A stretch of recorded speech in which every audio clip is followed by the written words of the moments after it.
ঝালকাঠিতে কোরবানির ঈদকে সামনে রেখে ব্যস্ততা বেড়েছে খামারগুলোতে। তবে পশু খাদ্যের দাম বাড়ায় খামারিদের টিকিয়ে রাখতে ভারতীয় গরু আমদানি বন্ধ করার দাবি জানিয়েছেন খামারিরা। আর এই বছর স্থানীয়ভাবে উৎপাদিত পশু দিয়েই জেলার কোরবানির পশুর চাহিদা মেটানো যাবে বলে মনে করছে জেলা প্রাণী সম্পদ অধিদপ্তর।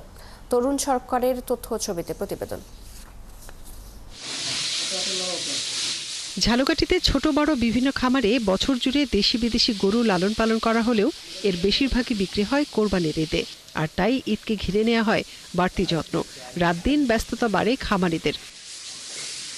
এরই মধ্যে অনেক খামারে গরু বিক্রির কার্যক্রম শুরু হয়েছে। খামারগুলোতে প্রস্তুত করা হচ্ছে দেশি, অস্ট্রেলিয়ান, হলস্টিন সহ বিভিন্ন জাতের গরু। আশাবাদী এবছর আমি লাভবান ইনশাল্লাহ হব বা ভালো দাম পাবো।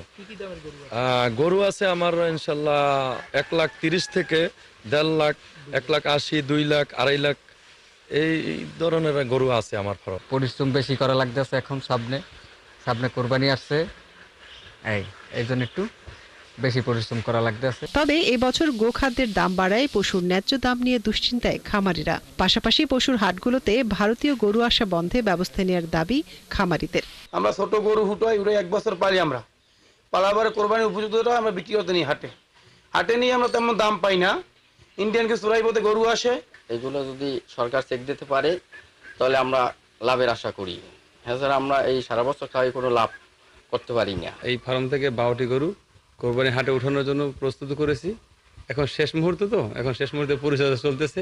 এদিকে জেলা প্রাণী সম্পদ বিভাগ জানিয়েছে স্থানীয়ভাবে উৎপাদিত পশু দিয়েই এবছর জেলার কোরবানির চাহিদা মেটানো সম্ভব। তাই খামারিদের প্রাকৃতিকভাবে পশু লালন পালনের পরামর্শ দেওয়া হচ্ছে।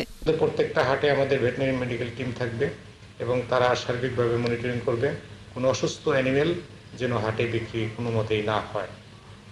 আর ভারতীয় গরু তো বাংলাদেশে আসে না, সরকারও এটা ডিসকারেজ করে, আমরাও ডিসকারেজ করতেছি। এবং ভারতীয় গরুর যে নেগেটিভ ইম্প্যাক্টগুলো, ট্রান্স বাউন্ডারি মাইগ্রেটরি ডিজিজ, এটা বর্ডার দিয়ে যে গরু বা অ্যানিমেল আসে, এটা আমাদের অ্যানিমেলের দীর্ঘমেয়াদী ক্ষতি করতে পারে। জেলা প্রাণী সম্পদ অধিদপ্তরের তথ্য মতে এবছর জেলায় 1,500 খামারে কোরবানির হাটে বিক্রির জন্য প্রস্তুত করা হচ্ছে 20,000 গবাদি পশু। মনিরা কাজরি, 71। মোংলা বন্দরে 470টি রিকন্ডিশনড গাড়ি নিয়ে ভিড়েছে মার্শাল আইল্যান্ডের পতাকাবাহী জাহাজ এমভি ভাইকিং ড্রাইভ। জাহাজটি সোমবার বন্দরের 9 নম্বর জেটিতে নোঙর করে। বন্দরের উপপরিচালক জনসংযোগ মাকরুজ্জামান জানান, ক্রাউন নেভিগেশন শিপিং এজেন্টের অধীনে মার্শাল আইল্যান্ড পতাকা